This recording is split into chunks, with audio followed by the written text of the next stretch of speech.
want to get you the very latest now on a story that has captured the attention of the nation coming out of Zanesville, Ohio. That's where a man who had a menagerie of wild, exotic animals on his property, more than 50 of them apparently, opened their cages to set them free before taking his own life on Tuesday. A number of those animals, 48 of them, were killed. And there is a lot of question this morning as to why they were killed, why they could not have been tranquilized, perhaps moved to a zoo.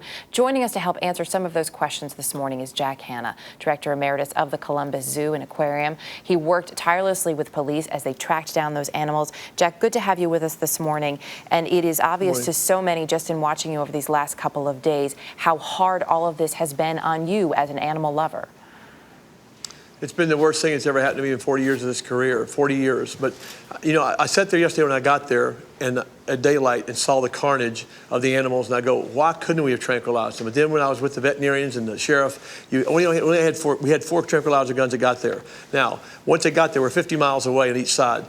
Darkness was about 45 minutes. Picture, I don't know if you see these bears behind me. Those are grizzlies. We had a couple of those loose, along with 18 tigers, 17 lions and lionesses. So picture about 30 or 40 of them coming out of this whole compound with 4 tranquilizer guns. Now, if we even shot one of these animals, like a tiger or a bear, this thing has to hit a certain muscle. They're real good shots, these folks are. But we have 30-something animals coming at the sheriff, right, with our people. So what can be done with 4 guns?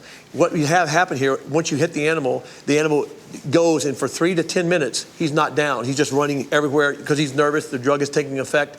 No telling what would have happened if 4 tranquilizer guns were all we had there, and that started with 34 animals. They're huge carnivores. We would have had, there's no doubt in my mind after 30-something years of 40-something years of doing this, we'd have had some deaths on our hand. Therefore, he had to make the critical decision. Every time I look at it, I know why people around the world are contacting me, around England, Australia, all over, are very upset with over this whole thing, the sheriff doing this. He had no choice, or we would have had major loss of human life in Zanesville, Ohio yesterday, during the nighttime, especially yesterday morning when the sun came up. So it's all over with now. I've sat here last night and cried several times. I'll look at these pictures. I don't believe it's happened, but what had to happen, or we'd have had a mess on our hands beyond comprehension. Jack, 6 of the animals were able to be saved. They were transferred to the zoo. How are they doing this morning?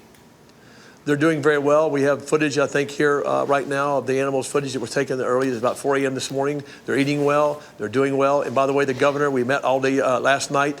The governor now is passing laws immediately. There'll be no more animal auctions in the state of Ohio with exotic animals. Within 6 months of that, we're going to go out here, the people like we saw last night, and those folks better expect to knock on their door. And if they're not up to standards, which are going to be great standards, because I'm going to have something to do with setting those standards, those animals will be taken immediately and taken to the wilds, where we're going to spend several hundreds of thousands of dollars building a repository there for these animals to have a home in a decent way. You bring up such an interesting point here.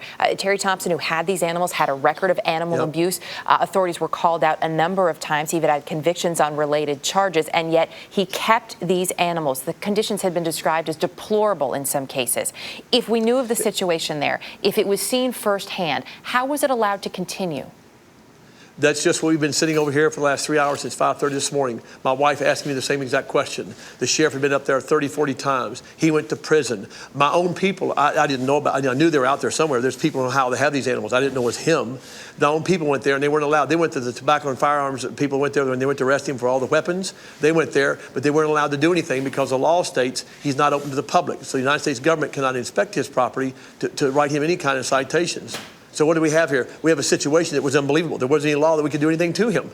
So all they could do, Jack, was basically check and make sure he had the permits that he needed to have in the state of Ohio, and that was it. Can you imagine that? Well, that whole thing is changing in the next 60 to 90 days, and this will be one of the toughest states in the country when this gets done to pull anything like this off ever again. As long as I'm here, I know the governor. Governor Strickland started this whole thing. Governor Kasich now is going to carry it through in the next few months, and we'll be out there, and this will not happen again here under my watch in the state of Ohio, unless somebody's sneaking this without any of us knowing inside of a cave or something. So many questions about why this happened and how it happened, what his thinking was before he took his own life. You actually met with his wife yesterday, who's dealing with a number of things at this point. Tell us a little bit, if you can, Jack, about this conversation and any insight she may have been able to offer you. Well, what happened was, I understood she was very upset with me for taking her children. Remember, these were her children. For someone killing her children. And why would I be up there trying to take the remaining 3 leopards, the certain little small primates, I say small apes this big, and as well as 1 grizzly? Why was I taking? Please don't care. She was crying. She was actually uncontrollable. And you know what I did?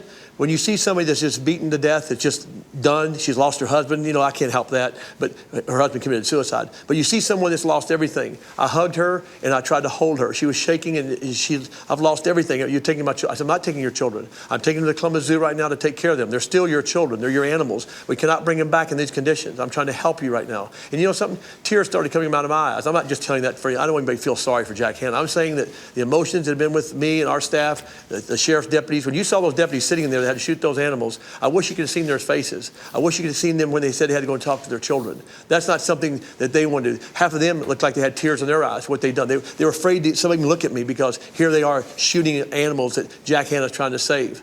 This is something that if you try to write a script for this, I couldn't even imagine even Hollywood coming up with something like this. This thing is like such a bad dream for all of us that it's over now. The animals lost their lives. The only good out of this came that in 90 to 100 days from now, this state will hopefully never have to face this again. But the woman was beaten. She's done. And what was I to do but hold her and tell her that, this will hopefully never happen again. That's all I could do. Jack, can't tell you how much we appreciate your time this morning. Thank you.